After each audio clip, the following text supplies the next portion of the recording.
Bonjour, je suis Thierry Pouche, le responsable du service études économiques et prospectives aux Chambres d'Agriculture France. Nous poursuivons aujourd'hui la série de podcasts consacrés à l'avenir de l'élevage en France.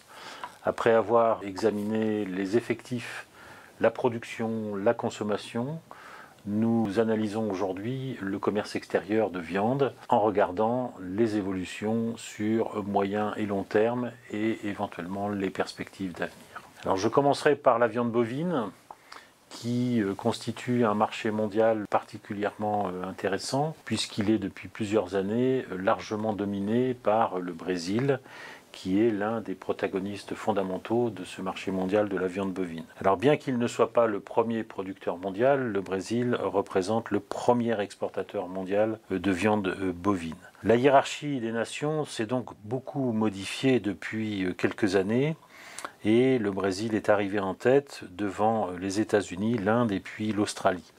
L'Union européenne, quant à elle, est classée assez loin derrière, avec seulement 600 000 tonnes exportées, en recul de moins 5% sur une année. Alors si l'Union européenne recule autant dans les exportations mondiales, c'est dû au recul de sa production de viande bovine, qui a entraîné une très forte contraction de l'offre disponible pour répondre aux besoins d'un certain nombre de pays.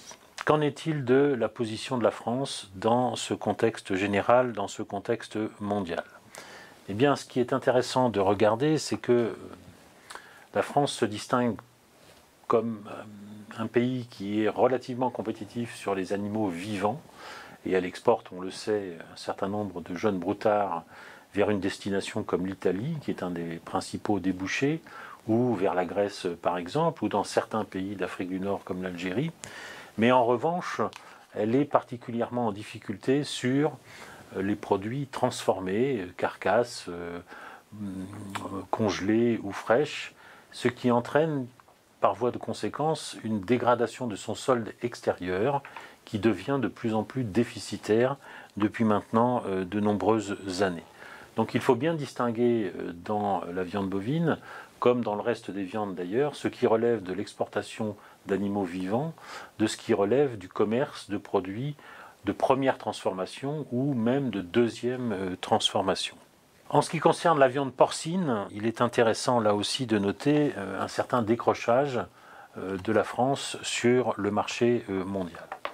Alors je précise que dans la hiérarchie des nations, évidemment, on trouve quelques pays asiatiques, mais surtout au sein de l'Union européenne, l'Espagne qui, ayant progressé en matière de cheptel, évidemment, est présente sur les marchés internationaux.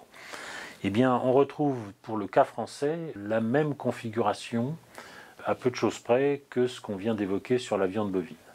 Alors au préalable, je rappelle que l'Union européenne est le premier exportateur mondial de viande porcine, ce qui est assez logique étant donné le poids que représentent l'Espagne, l'Allemagne et les Pays-Bas, et dans une moindre mesure la France.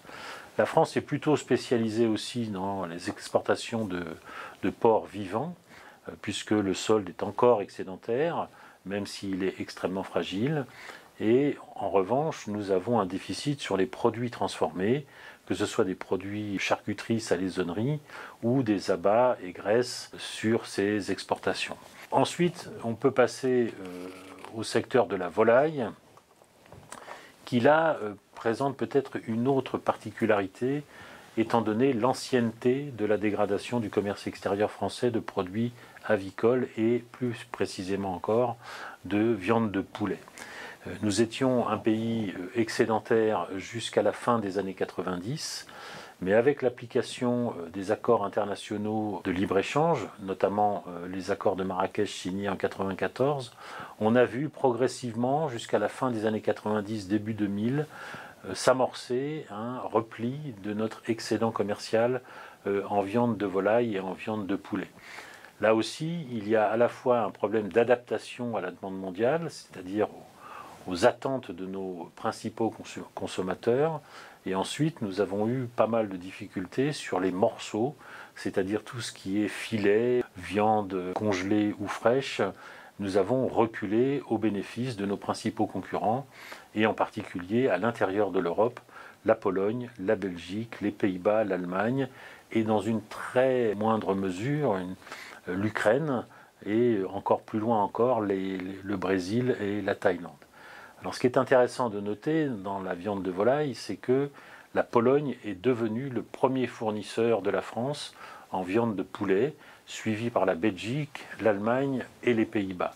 Donc ça peut être une source de préoccupation pour une filière qui non seulement a des problèmes de renouvellement de génération d'éleveurs, mais aussi parce que nous sommes désormais très très fortement concurrencés à l'intérieur de l'Union européenne. Je terminerai ce panorama du commerce extérieur des viandes par la viande ovine, puis les produits laitiers.